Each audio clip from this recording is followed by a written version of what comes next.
Sobat Maestro, sesaat lagi kita akan bersama-sama mengikuti program Hidup Sehat Pilihan Kita. Selamat mendengarkan. Membuat wajah berseri, diet yang seimbang, tubuh terlihat indah, udara yang bersih, jadikan hidup semangat, pengendalian diri, itu pemenang sejati. Hidup sehat, anugerah Tuhan. Hidup sehat, sangat berharga. 10 hukum kesehatan. Hidup sehat. Berarti kalau misalnya sang anak hanya menunjuk-nunjuk gitu dokter, itu bagaimana ya? Jadi para ibu sepertinya memang membuat ini sebagai hal yang normal sebenarnya. Jadi saat ditanya sesuatu hanya menunjuk. Nah ini dampaknya bagaimana ini dokter kepada anak ya? Mungkin dari awal sudah begitu dan memang akhirnya jadi kebiasaan. Akhirnya anak tidak mau berbicara akhirnya. Ya tadi kan kembali ke definisi untuk berkomunikasi tadi ya. Jadi memang harus ada dua arah kan.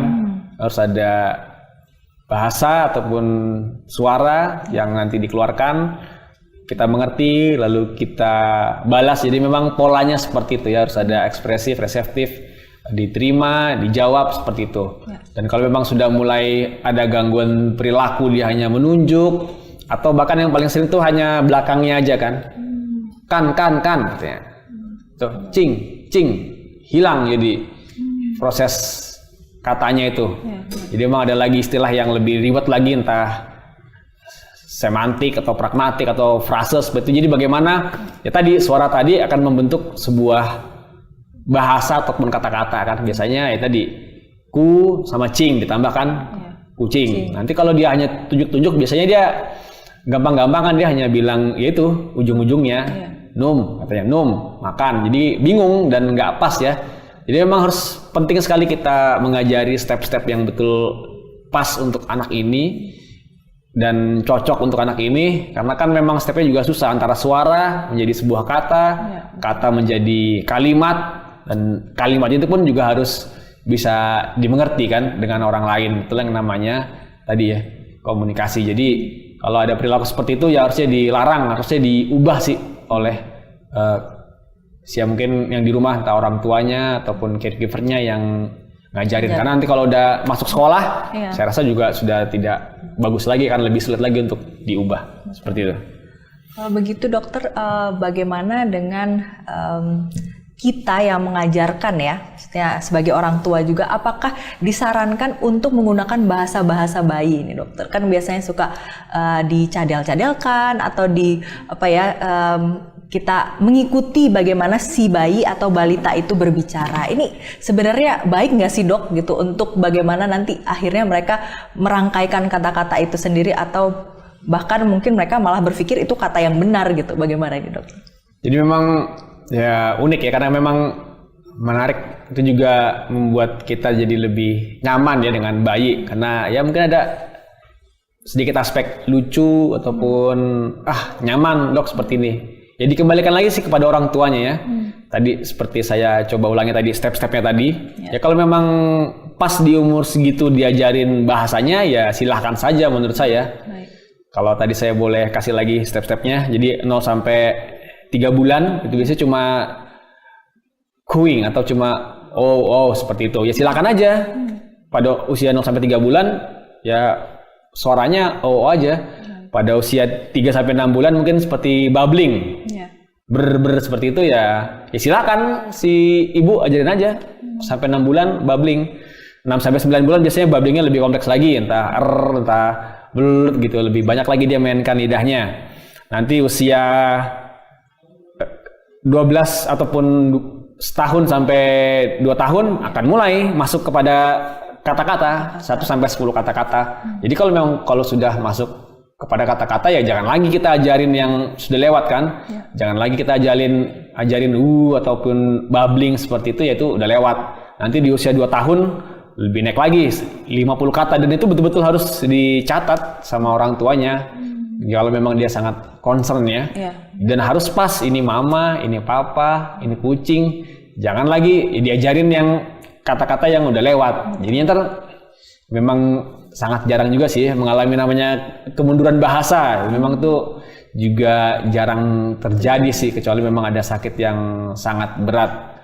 Tapi diharapkan ya jangan sampai lah, kan kita pengen tadi perkembangan kan itu naik terus grafiknya sesuai dengan tabel yang ada, dan kita mau sampai ke ujungnya lebih banyak lagi untuk berbahasanya ataupun bicaranya.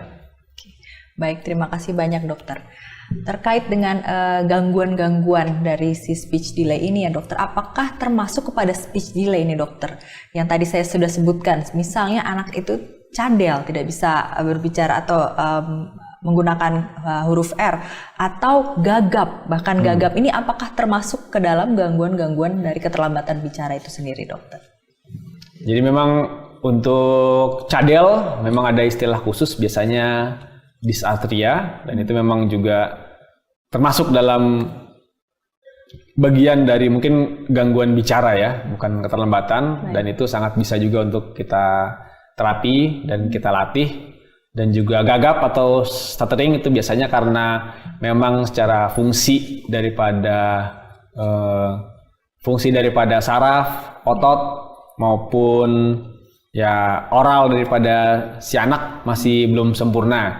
Biasanya itu normal kalau memang di bawah 5 tahun. Nanti di atas 5 tahun kita harapkan si anak sudah bisa lagi ngomongnya lancar, tidak gagap, ataupun tadi cadelnya juga hilang ya. Dan itu mungkin lebih ringan lagi daripada yang keterlambatan bicara. Jadi itu juga termasuk gangguan bicara, juga bisa kita terapi, juga bisa kita berikan latihan-latihan sehingga nanti anaknya bicaranya akan lebih sempurna lagi. Seperti itu. Baik, jadi ini termasuk ke dalam gangguan bicara ya dok ya, tapi bukan si keterlambatan bicara itu sendiri. Jadi terima kasih dokter untuk infonya untuk terkait dengan gangguan bicara cadel dan gagap tadi. Nah selanjutnya dokter, pertanyaan berikutnya tadi menarik karena sebelumnya kita masih belum bahas lebih lanjut ini terkait dengan gadget yang diberikan sejak dini dokter.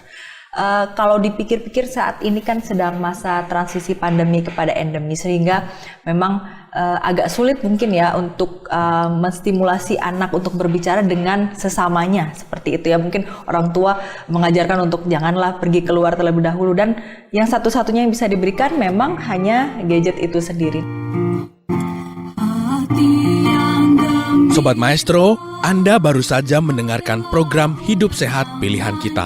Terima kasih atas kebersamaan Anda. Istirahat yang cukup membuat wajah berseri, diet yang seimbang, tubuh terlihat indah, udara yang bersih, jadikan hidup semangat, pengendalian diri, itu pemenang sejati. Hidup sehat, anugerah Tuhan. Hidup sehat, sangat berharga. 10 hukum kesehatan. Hidup sehat.